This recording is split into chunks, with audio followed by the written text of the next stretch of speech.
now I need to make the decision to save these people and put my vengeance stuff aside. So I'm still a soldier. I'm still, someone who looks out and protects right, exactly.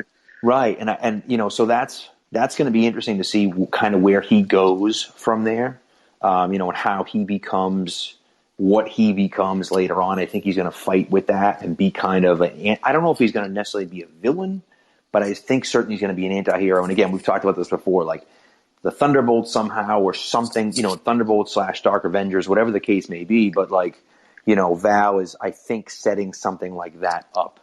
And Walker is going to feature prominently in it. And I wouldn't be surprised if Zemo was in it too. And again, Ross was the head of the prison at the Raft, and that's where Zemo is. So it makes a lot of sense that Zemo would get when involved. When they showed the Raft, I got super excited, and then I was like, well, and the fact that he's able to pull those strings, you know what I mean? Yeah, but I was really hoping, and again, you'd see Ross. That's my fault for putting too much stock in reading what other people are talking about and formulating my own hypotheses. But yeah, I really wanted to see Ross there. I was like, oh yes, here we go. Here we go. And it's one of those things. And the Sharon thing is the same thing, right? Well, okay, let's hold the Sharon thing. I'm going to hold the Sharon thing for a second because that's the end of the episode, and I think it's worth to hold it.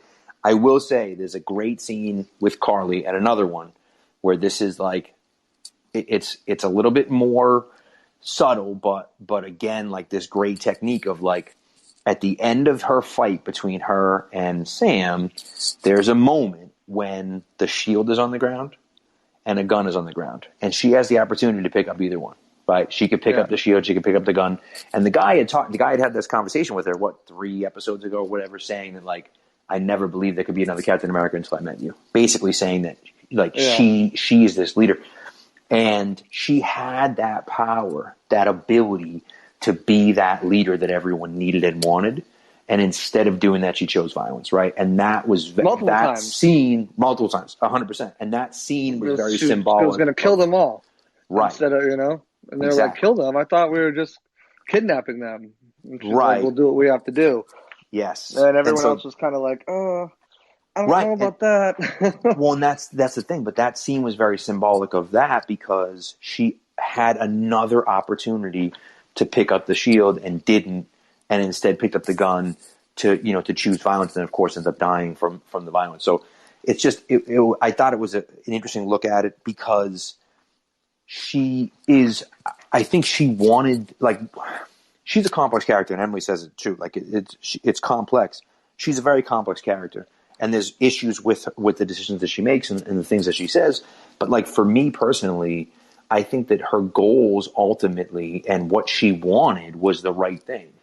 But it just got to a point where it overwhelmed her, and she got weighted down by the world, basically saying like, I've lost hope and I've lost faith in the world. And it's funny because I feel like her and Walker are in similar situations because Walker wants to do the right thing too, but he's also drawn by, bad things and making the wrong decisions and things. So I thought they were kind of interesting there together, but and shout out to Sam for picking up the pieces because if he didn't, I don't think if he makes that speech and on worldwide camera at this TV at this point, that I think that there's a possibility for things to go really, really bad. But the fact that we have this, Captain America, the symbol of America, calling out not only just America but everybody else in the world about the way they're going about this stuff.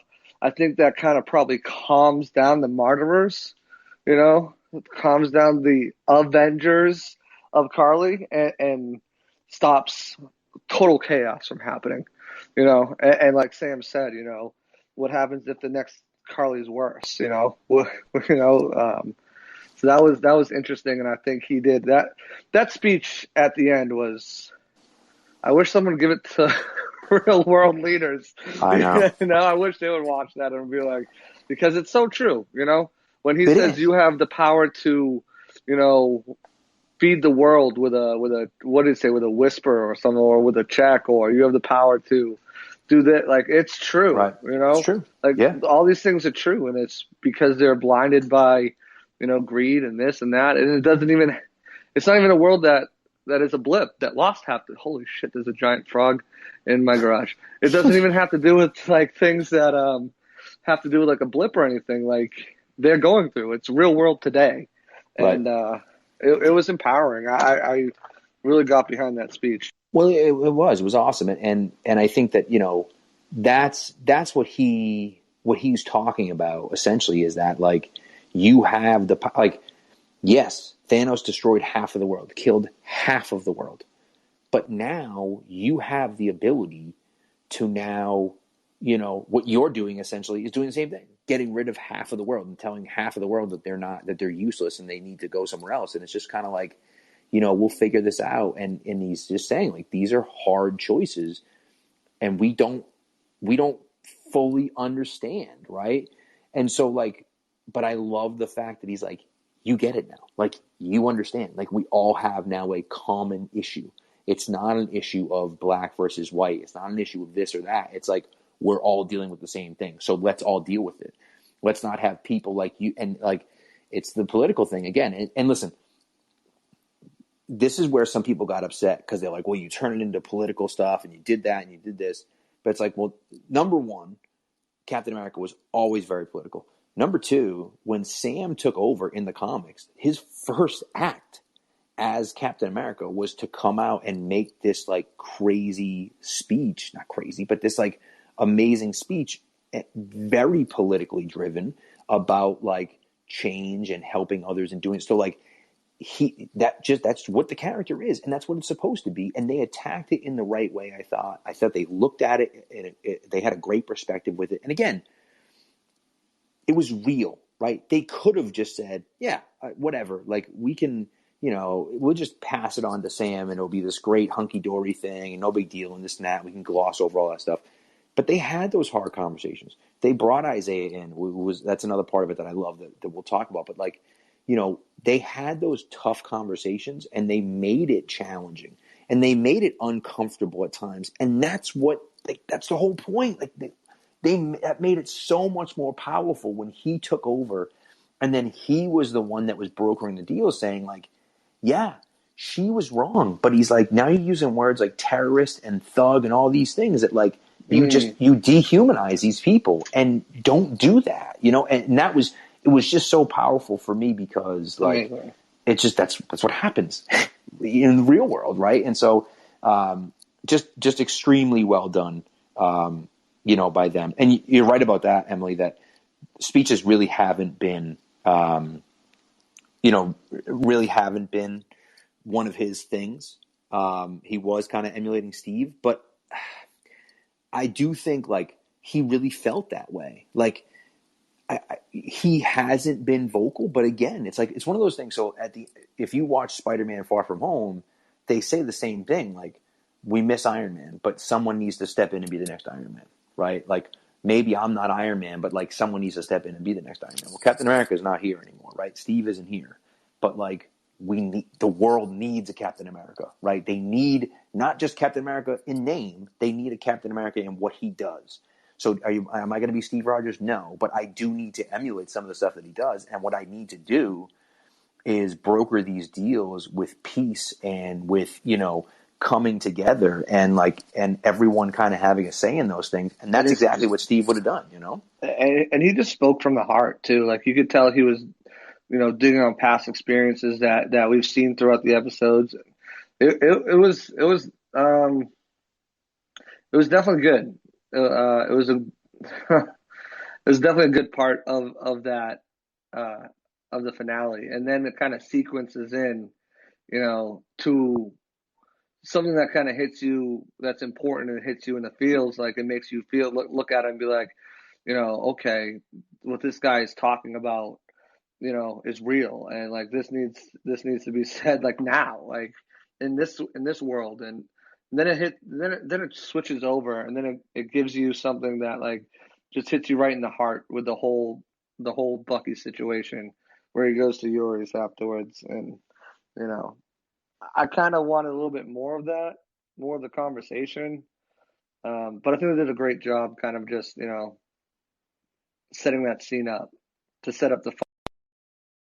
Which is true, and that's definitely true. I do wish as well, that they would have had a little bit more of that. But I almost think that it's better they didn't, because it's almost like, what could Yuri's reaction possibly have been? You know what I mean? Like, he's obviously going to be upset, but he's, it's like, it's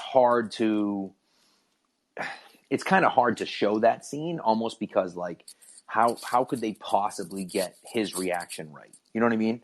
And then Bucky, I love the fact that Bucky kind of looked after him, just showed up on the Wednesday. He was still there eating and drinking with the girl, that was the bartender there or whatever. And he just kind of looks in, and she sees him. He must have told her the story. We would assume, right, that Yuri's told her what happened or whatever.